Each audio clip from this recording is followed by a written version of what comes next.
So I want to begin here by getting straight to the heart of the matter. Imposter syndrome is not your real problem. Yes, it's something you're experiencing, no question about that, but it's way, way deeper than that.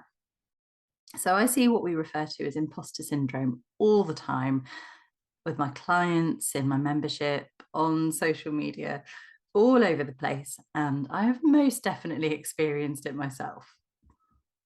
Feeling inadequate, feeling small and passive, feeling like you have to please everyone, hiding your true feelings, letting people walk all over you, doubting yourself, seeking validation from others, worrying that maybe staff or clients might desert you, believing in your vision, but not really in your capability to actually achieve it, not putting yourself forward for opportunities because you don't think you're good enough or you're ready,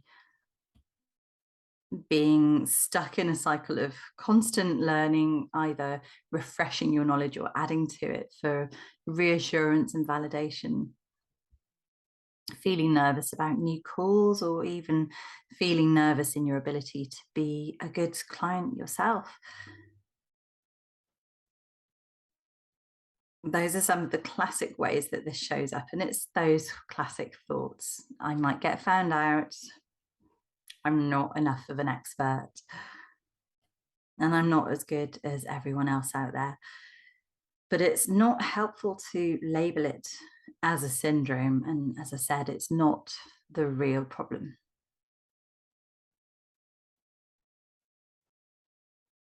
So a syndrome is a collection of symptoms or characteristics, which is definitely the case here. But what concerns me about using the word syndrome is that it makes this feel like something that is wrong with you, something you're stuck with, and something that you can do nothing about. And none of those things are true. There's nothing wrong with you. It's a normal part of being a decent, honest human being who has been raised to be nice and to fit in with society. It's just an amplification of the usual anxiety that we feel around fitting in with our tribe, belonging, and not being the odd one out. And it's made way more intense by a collection of beliefs, behaviors, and subconscious conditioning that you've taken on board throughout your life to help you cope and to help you survive in the world around you. And it's intensified by the things that have felt threatening or influential in your life at some point too. And the wonderful thing is those beliefs, behaviors, and conditioning are all completely rewritable. That's right, they are rewritable. We can get rid of them. Now, as we'll see in a few moments, all of the above is made worse by the stress of modern life and the challenges involved in building a business or creating a life of your dreams.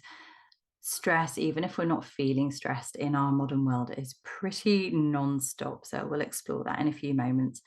But far from being something you're stuck with, everything you're experiencing as imposter syndrome right now is something that you can overcome, or most certainly improve to a level where it's really not a problem for you anymore, just by understanding how to counteract these issues.